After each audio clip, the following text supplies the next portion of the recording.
Y este es un versículo muy importante, Efesios 2:3, por naturaleza los hijos de ira. Esa es nuestra naturaleza. Génesis 8:21 dice que la imaginación del corazón del hombre es mala desde su juventud. Isaías 48:8, sé que tú te has conducido de una manera muy impía y fuiste llamado transgresor desde el vientre. Ahora, esto es importante. Todo niño es concebido con un virus mortal, el virus del pecado, con motivos corruptos, actitudes corruptas, deseos corruptas, ambiciones corruptas, objetivos corruptos, y lleva la culpabilidad del pecado de Adán. Entonces, no podemos responder a la pregunta al decir, todos los bebés mueren y van al cielo porque no son pecadores. No es así, no es así. El hecho mismo de que mueren prueba que han heredado la corrupción del pecado que produce la muerte. Ahora eso nos lleva a una tercera pregunta. Y ahora vamos a entrar a los asuntos a detalle. ¿Qué implicaciones tiene esta verdad de la depravación en el tema de los infantes que mueren? Debemos concluir que todos los bebés son pecadores depravados desde el tiempo de la concepción porque nacen como hijos de padres depravados. Y un pecador produce otro pecador. Y aquí es donde algunas personas entran y dicen, bueno, si todos son pecadores y todos nacen en pecado, todos son culpables y todos están condenados al infierno, y todos los pequeños que mueren por los millones y billones debido a que son pecadores merecen la muerte y el infierno, y allí es a donde van debido a que no se pueden arrepentir y debido a que no pueden clamar a Dios por misericordia y gracia, no pueden creer en Jesucristo, todos se van al infierno. Hay gente que cree en esto. Hay gente que me ha dicho eso de manera repetida. Esta es una especie de implicación extraída de su doctrina de la depravación total, que debido a que todos los que nacen en depravación total y merecen el infierno, obtienen el infierno o reciben el infierno. Supuestamente es su proceso secuencial o lógico, pasando de la posición de depravación total. Fue una de las acusaciones en contra de Spurgeon. Spurgeon fue fuerte en la teología reformada, y la gente acusaba a Spurgeon, como han acusado a otros que creen en teología reformada o calvinismo, como se llama, de condenar a todos los bebés. Y quizás Spurgeon nunca respondió mejor que esto, y él dijo, y cito, entre las farsas terribles que han sido pronunciadas en contra del calvinismo propio, está la calumnia impía de que nosotros enseñamos la condenación de los pequeños infantes. Una mentira más baja nunca jamás ha sido pronunciada. Pudieron haber existido en algún lugar, en alguna esquina, en algún rincón de la tierra, un criminal que se atreviera a decir que habían infantes en el infierno, pero nunca lo he conocido, ni he conocido a un hombre que jamás vio una persona así. Podemos decir con respecto a los infantes, las Escrituras dicen poco, y por lo tanto, donde las Escrituras dicen poco, ningún hombre puede determinar dogmáticamente, pero creo que hablo por el cuerpo entero, o en nombre del cuerpo entero, o ciertamente con unas cuantas excepciones, y esas son desconocidas para mí cuando digo que enseñamos que todos los infantes que mueren son elegidos de Dios y por lo tanto son salvos. Y vemos esto como el medio por el cual Cristo verá el trabajo de su alma a un gran grado, y muchas veces esperamos eso, y de esta manera la multitud de los salvos serán un número de personas que excedan a la multitud de los perdidos. Sean cuales sean las perspectivas o posiciones de nuestros amigos acerca del punto, no necesariamente están conectadas con la doctrina calvinista. Yo creo que el Señor Jesús, quien dijo, de los tales es el reino de los cielos, diaria y constantemente recibe en sus brazos amorosos a esos tiernos que solo son mostrados y después arrebatados al cielo. Fin de la cita. Si usted analiza la literatura calvinista reformada en los 450 años que pasaron desde Calvino, descubrirá que la mayoría de los escritores creían que todos los infantes que mueren son llevados al cielo. Ahora, permítame expander esto. Esto es muy, muy importante. Como puede ver, solo la soteriología verdaderamente reformada y pura, la salvación, solo la soteriología pura, reformada, verdadera, puede explicar el hecho de que los niños caídos, pecaminosos, depravados, culpables, que mueren sin ningún mérito espiritual, mueren sin ningún mérito religioso, mueren sin ningún mérito moral de sí mismos, pueden ser bienvenidos por un Dios santo en la gloria eterna. Solo la teología pura reformada puede permitir eso, porque solo la teología más pura cree que la salvación es de gracia totalmente. Es por gracia totalmente. ¿Cómo fue usted salvo? ¿Por qué? Por gracia. Dice usted, bueno, si Dios solo toma a todos los bebés al cielo, eso es solo gracia, correcto. Pero ¿cómo fue usted salvo? ¿Por la ley? ¿Qué quiere usted? ¿Ley para los bebés y gracia para usted? Usted no tuvo más que ver con su salvación que un infante inútil. Esa es la razón por la que la teología más pura y genuina es teología que entiende que la salvación es por gracia, y quizás eso es lo que Jesús tenía en mente en parte cuando dijo, ustedes que van al cielo como niños. ¿Hay una mejor ilustración de la salvación por gracia que la salvación de un infante incapaz de hacer algo? El verdadero entendimiento, cualquier verdadero entendimiento de las Escrituras, da lugar a la realidad de que toda la salvación es por decisión soberana por Dios a través de la gracia, basada en nada que el pecador pueda hacer. ¿Y hay una mejor ilustración de eso que salvar a infantes perdidos? ¿Acaso eso magnifica la soberanía? ¿Eso magnifica la gracia? ¡Claro! Phil Johnson escribió en una de sus lecciones. Conocía a un hombre cuyo hijo murió en la infancia y él parecía pensar que había algo de mérito en creer que su propio hijo se había ido al infierno. En toda oportunidad que él tenía, sacaba a la luz el punto y se jactaba de que él y su esposa habían llegado a entender que su hijo simplemente no estaba entre los elegidos. Yo le dije que él y su esposa iban a recibir una sorpresa muy agradable cuando llegaran a la gloria. Recuerdo que dijo que él estaba totalmente seguro de que si Dios había elegido a ese infante para la salvación, Dios lo habría mantenido vivo por suficiente tiempo como para llevarlo a la fe. Mi respuesta fue de que él podría tener tanto apoyo bíblico para concluir que si Dios hubiera decidido no elegir al niño, él lo habría mantenido en la tierra por suficiente tiempo como para que el corazón del niño hubiera sido endurecido por pecado y su rebelión contra Dios fuera manifiesta a través de las acciones deliberadas, porque cuando las Escrituras describen a los habitantes del infierno, siempre lo hacen con listas de pecados y abominaciones que deliberadamente han cometido. Podemos ver la información bíblica y concluir que cuando Dios toma la vida de un pequeño, de hecho es un acto de misericordia, manteniendo a ese bebé, guardando a ese niño de ser endurecido por una vida de estar expuesto a la maldad y una vida de rebelión deliberada en contra de Dios.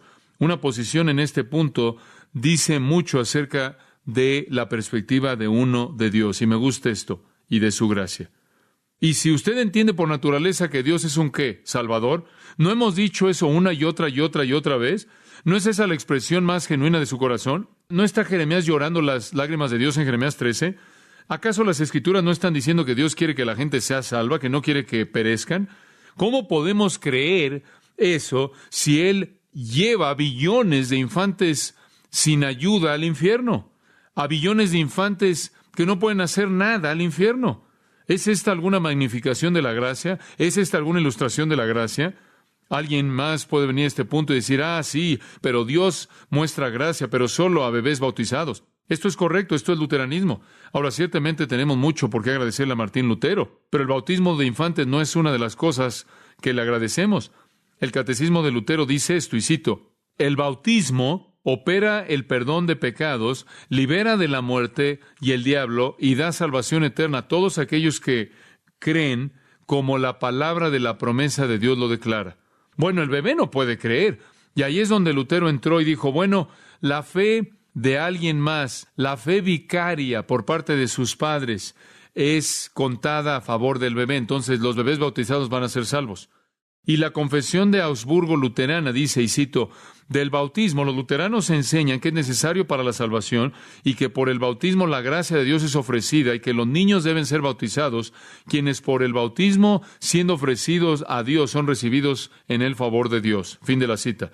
Esta posición es la que tienen los anglicanos y los episcopales y algunos grupos reformados. La Iglesia Católica Romana enseña esencialmente lo mismo, que el quitar el pecado, la remoción del pecado depende del sacramento del bautismo de infantes. Sin el bautismo de infantes, sin el bautismo ningún niño puede ser salvo. El Concilio de Trento en 1563 basó la salvación de los infantes en el bautismo católico romano.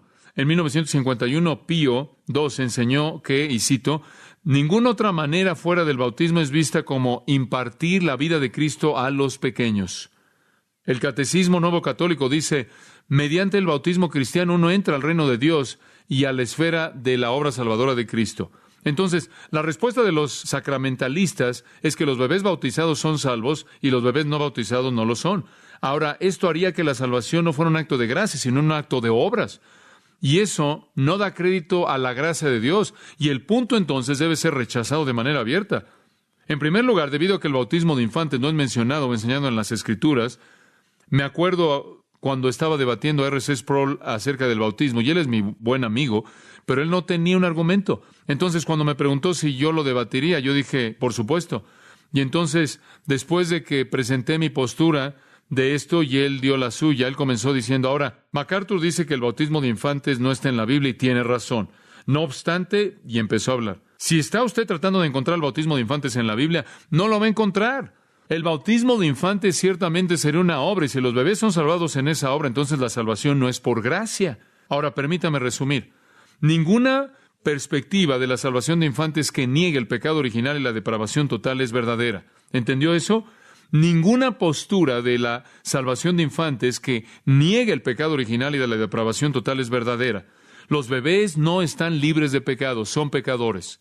Segundo punto de resumen. Ninguna postura de condenación universal de infantes que mueren necesariamente protege las doctrinas de salvación, debido a que la salvación está arraigada en gracia soberana y amplia. Todo bebé salvo será un acto de gracia fuera de cualquier mérito por parte de cualquier niño, y eso es verdad también en el caso de la salvación de adultos. Y en tercer lugar, ningún bautismo de nadie, incluyendo infantes, los salva. Eso haría salvación por obras. Lo que le acabo de decir en caso de que no lo siguió es que todos los bebés son depravados, caídos, culpables y corruptos. Pero enviarlos a todos al infierno no necesariamente protege la doctrina de la salvación, debido a que la gloria de la doctrina de la salvación es que es una decisión soberana por Dios provista para pecadores indignos, incapaces, puramente en base a gracia. Eso elimina cualquier obra, incluyendo el bautismo. Una pregunta más.